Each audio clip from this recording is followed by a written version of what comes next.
Today we're going to be replacing the wiring harness on a Stihl MS 201T chainsaw. These units are known to have ground wiring issues, so that's going to be the yellow wire that runs through the harness.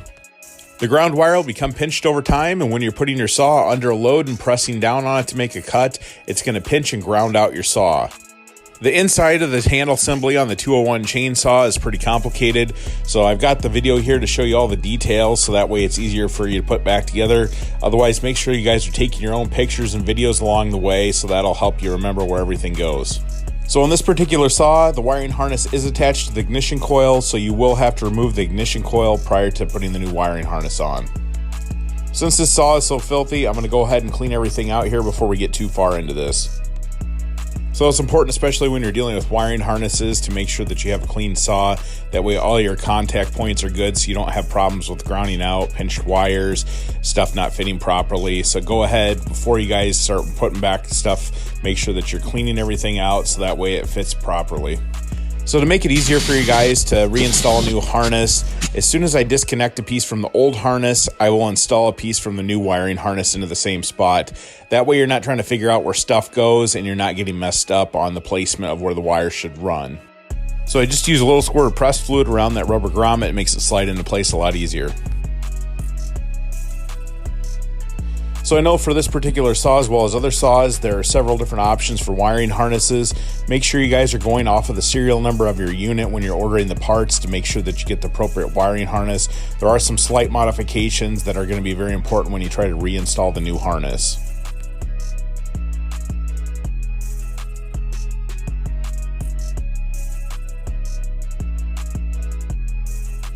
When you install the ignition coil again, make sure that it is gapped properly. A lot of times people aren't gapping their stuff right, and even when you install the wiring harness, then when you go to fire up your unit, it still won't work. So here's the proper gap. I have a gapping tool, otherwise it's going to be similar to the size of a business card. I always install both screws before I tighten them all the way down, that way everything's gapped right.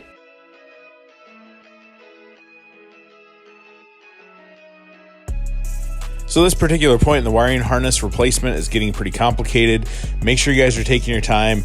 You take good pictures, you get the wires put back where they need to be. If you put them in the wrong position, you can have the problem with that ground going out again. I've already blown out the debris in this handle assembly. If you guys haven't, make sure you guys do that before you start putting the wires in there. It just makes it a lot easier to get everything placed in the right position. So when I press the wires back into their place, I use a rounded end tool. Do not use a screwdriver. You will puncture the wires, you will cause something to have another electrical issue, and it will ground out and you won't know where the problem is.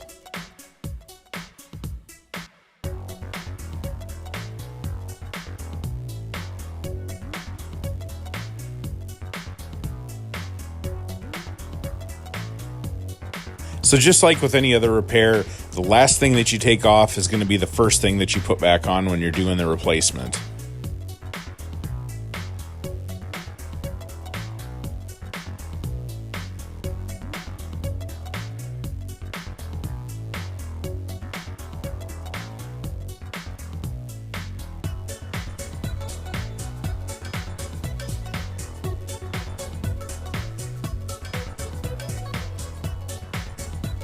You will have to remove the carburetor in order to access the rest of the wiring harness. Just removing the two pieces of linkage will get that carburetor out, and then you just have to disconnect the wires that are attached to the carburetor. Other than that, just pull through the old wiring harness through the hole there, and then go ahead and disconnect the rest of it, and now you're all free. Pull through the new harness, make sure you put everything back the same way, make sure that everything is facing the right direction. On those contacts, there are opposite ways that you can put them in, and that is going to affect how it reassembles.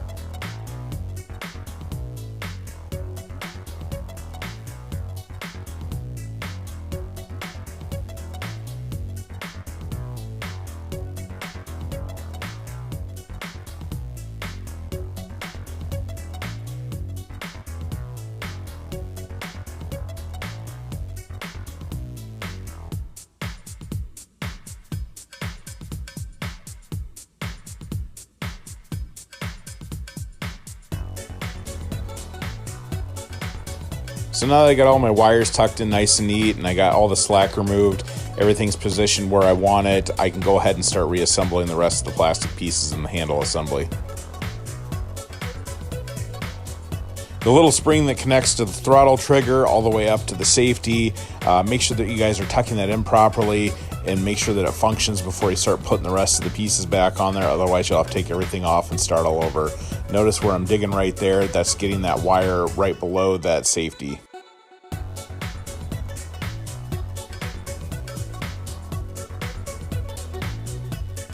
So here's a completed view of the handle assembly. If you notice the little orange pieces on the back towards the carburetor, make sure that those are in the right position. That is where your linkage hooks up to your carburetor. If you find out that you put them on backwards, you're gonna have to take your handle assembly apart and then reinstall it. So here's our problem child, the yellow ground wire. That little pinch right there is what's causing our saw to ground out. It just happens when it's pinched between the saw and the handle. So here's a view of the wire in the saw. So that's it, problem fixed, about 30 minutes of repairs and you're all good to go.